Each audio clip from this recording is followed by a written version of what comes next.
Hey everyone, welcome to my daily new blog. আজকে সকাল সকাল বের হয়েছি আপনাদেরকে আমার এলাকা ঘুরিয়ে দেখাতে। প্রচন্ড গরম, মনে হচ্ছে রাস্তায় হাঁটাই কঠিন হয়ে যাচ্ছে। দেখি সামনে কি আছে। গরমটা আজকে সত্যিই অসহনীয়, তবুও এই জার্নিটা অনেক সুন্দর ছিল। তোমাদের সাথে এমন ব্লগ শেয়ার করতে সব সময় ভালো লাগে। এই ছোট ব্রিজটা পার হলেই আমাদের গ্রামের আরেকটা দিক দেখা যায়। গরমটা এখনো কমছে না, কিন্তু ভিউটা সত্যিই সুন্দর। বন্ধুরা, ফাইনালি চলে এলাম মাঠে। এই গরমেও মানুষ কিভাবে কাজ করে সত্যি অবাক লাগে। চারপাশে সবুজ ধান ক্ষেত, একদম সুন্দর লাগছে, কিন্তু এখানে বেশিক্ষণ থাকা যাচ্ছে না, আবার বাসার দিকে ফিরতে হবে।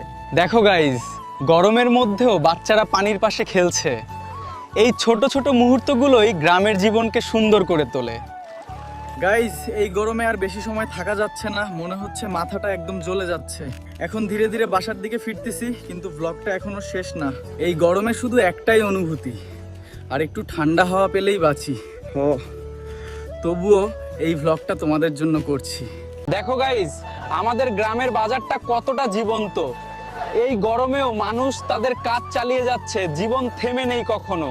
এই গরমে এক কাপ চা না খেলে মনে শান্তি আসে না, তাই ভাবলাম একটু থামি, দেখি এই গ্রাম্য চায়ের স্বাদ কেমন লাগে।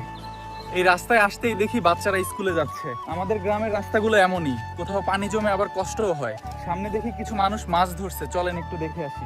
দেখো গাইস, তোমাদের জন্য কত কষ্ট করে ভিডিও বানাই। যদি ভালো লাগে তাহলে চ্যানেলটা সাবস্ক্রাইব করে দিও। মাছ ধরাটা আমার অনেক ভালো লাগে। তো গাইস, আজকের মতো এতটুকুই। ভালো লাগলে লাইক আর সাবস্ক্রাইব করো। আবার নতুন কোনো অ্যাডভেঞ্চার নিয়ে দেখা হবে। আল্লাহ হাফেজ।